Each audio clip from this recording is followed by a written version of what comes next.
Assalamualaikum warahmatullahi wabarakatuh. Halo, perkenalkan nama saya Abdul Razak Rashid. Saya adalah peserta Latsar CPNS tahun anggaran 2024. Saya berasal dari Unit Eselon 1 Badan Geologi, Eselon 2 PVMBG atau Pusat Vulkanologi dan Mitigasi Bencana Geologi. Untuk formasi saya adalah PGA terampil, pengamat gunung api terampil. Saya dari Angkatan 2 Kelompok 1. Di video singkat ini, saya memberi ulasan dan saran implementasi manajemen ASN di Kementerian SDM. Manajemen ASN sangat penting untuk menciptakan pegawai yang profesional, berintegritas, netral, serta bebas dari korupsi, kolusi, dan nepotisme. Manajemen ASN ini bertujuan untuk menghasilkan sumber daya aparatur yang unggul dan selaras dengan perkembangan zaman. Kali ini saya akan mengimplementasikan perencanaan kebutuhan dan pengadaan ASN. Yang pertama itu perencanaan kebutuhan. Setiap pos pengamatan membutuhkan peralatan khusus seperti seismograf analog, seismograf digital, tiltmeter, kamera CCTV, GPS, dan sensor gas untuk memantau perubahan aktivitas gunung api. Perencanaan ini tidak hanya menekankan pada jumlah alat, tapi juga pada kualitas data, keandalan, serta kesiapan operasional. Oleh karena itu, selain pengadaan, aspek pemeliharaan, kalibrasi, dan penyediaan suku cadang menjadi bagian penting agar peralatan selalu siap digunakan.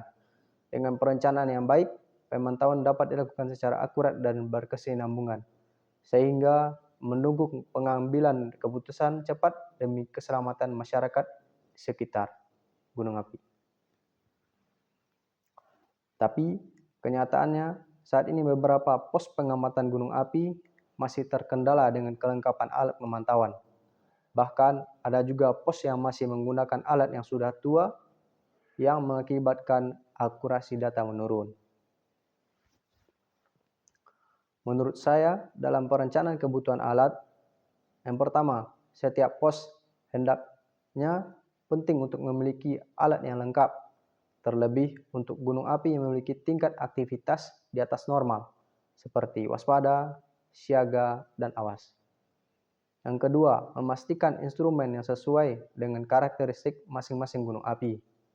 Yang ketiga, rutin untuk melakukan cek dan perawatan berkala terhadap alat pemantauan.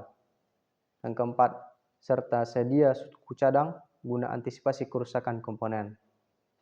Baiklah, yang kedua itu implementasi dan pengadaan ASN. Kita tahu bahwa pengamat gunung api adalah garda terdepan.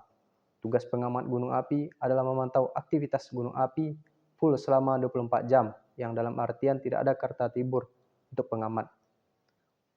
Sehingga jam kerja pengamat gunung api menjadi lebih banyak dibandingkan dengan ASN lain. Sehingga dibutuhkan personel yang lebih banyak dalam satu pos pemantauan.